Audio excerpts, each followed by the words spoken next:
Recuerdo haber escuchado de pequeño una anécdota en la cual se intentaba explicar lo que es la verdadera fe.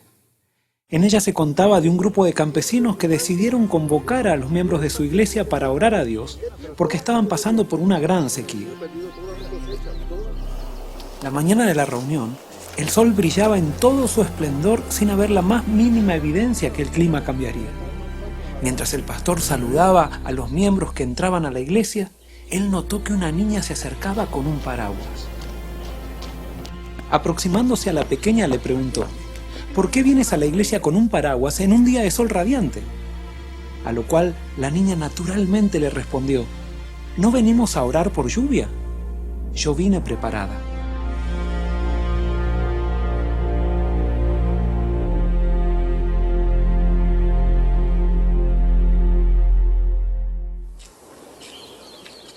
Sin duda que podemos considerar a la actitud de esta niña como una demostración sencilla de fe. Pero ¿podemos definir a la fe como el creer que Dios nos dará aquello que estamos pidiendo? ¿Qué pasa si después de orar por lluvia no llueve? ¿Quiere decir que no tuvimos fe? ¿Eso nos dice que Dios no existe? Muchas veces confundimos a la fe con un profundo deseo de obtener aquello que estamos pidiendo. Eso nos puede llevar a la destrucción de la fe misma, a chasquearnos de Dios y de las maneras en que Él actúa. Fe no es creer que Dios me dará lo que le pido. Es creer que me contestará y punto. El cómo contestará y la manera en que lo hará no me toca a mí decidirlo. Simplemente aceptarlo. Eso hace necesario que la fe esté centrada en Él. Cuando oramos a Dios creyendo que Él nos dará lo que deseamos, entonces nuestra fe se aferra a lo que le pedimos, pero no a quién le pedimos. Las bendiciones son bendiciones cuando vienen con Dios.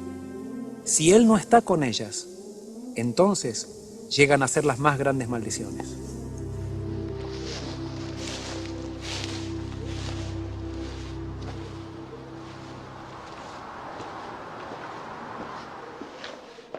Muchas veces me he encontrado con personas que me dicen: yo no siento nada de fe y no sé qué hacer para sentirla. Es que la fe no es un sentimiento, es una decisión.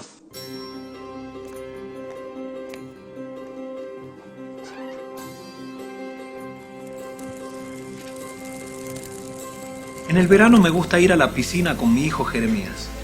Como él todavía no sabe nadar, me zambullo yo primero y después le pido que él se arroje a mis brazos.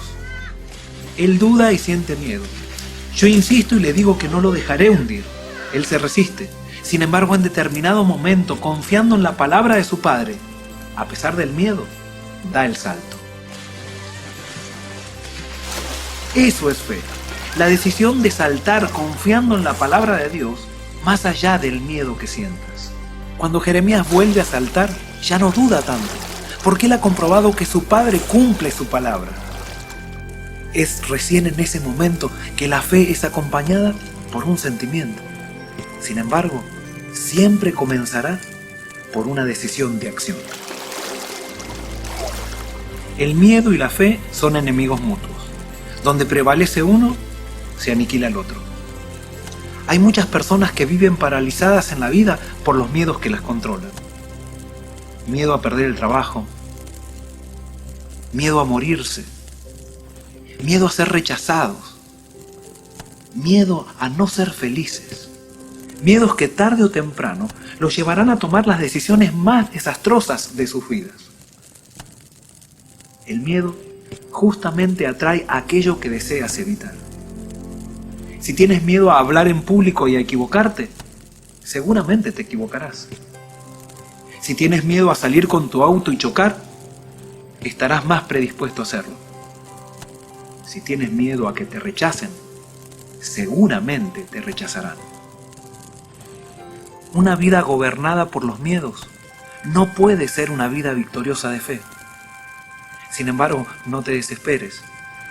La presencia del miedo no necesariamente implica ausencia de fe. Cuando Jeremías se arrojaba a mis brazos, lo hacía a pesar de su miedo. Si yo te pidiera que te subas a este tronco, lo más probable es que lo harías sin ningún tipo de problemas. Pero si yo subo este tronco 100 metros de altura, tu primera reacción sería agacharte, aferrarte a él y no tardarías mucho tiempo en caer. El tronco no cambió de tamaño, La diferencia está en tu miedo a caerte y en el lugar donde pusiste tu vista.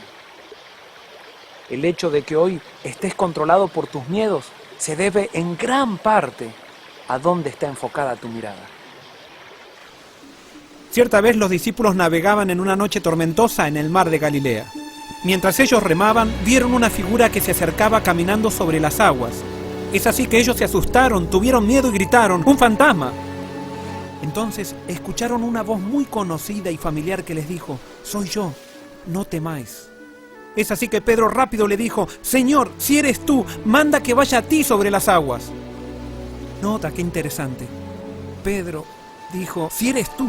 La fe de Pedro estaba puesta en Jesús, no estaba puesta en el hecho de caminar sobre las aguas. Jesús le dijo: ven. Y Pedro comenzó a caminar. Comenzó a caminar lentamente y mientras caminaba, todo iba bien mientras él tenía puesta su vista en Jesús. Pero en algún momento se distrajo. Comenzó a mirar la tormenta, sintió el viento, vio las olas, miró a sus compañeros y es así que su fe comenzó a desvanecerse. En el instante se hundió y entonces la Biblia dice que él gritó: Maestro, sálvame que perezco. Y así dice la Biblia que Jesús en el instante también tomó de su mano y le dijo: Pedro, ¿por qué dudaste? Mientras Pedro tenía su vista puesta en Jesús, ninguna circunstancia, por más tormentosa que fuera, parecía amenazarlo. Cuando él miró a su alrededor, su fe se desvaneció y entonces lo controló el miedo. ¿Te das cuenta por qué te digo que tu fe se nutre del objeto al que se aferra?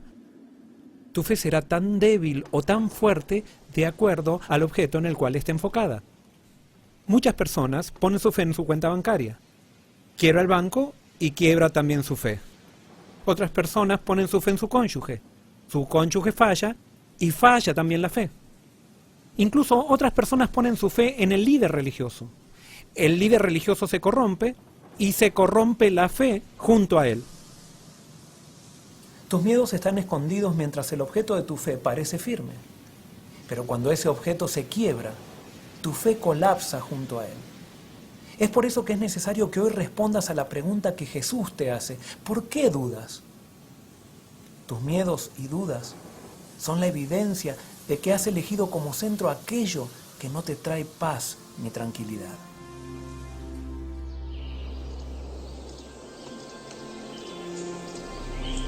La fe llega a ser salvadora cuando se aferra a la fuente de la salvación. Por eso simplemente pon tu fe en acción, dando un salto de acuerdo a lo que Dios te pide en su palabra, sin hacer caso a lo que sientes. Entonces descubrirás que el miedo se deshace ante la acción de fe, como la nieve se derrite por la influencia del sol.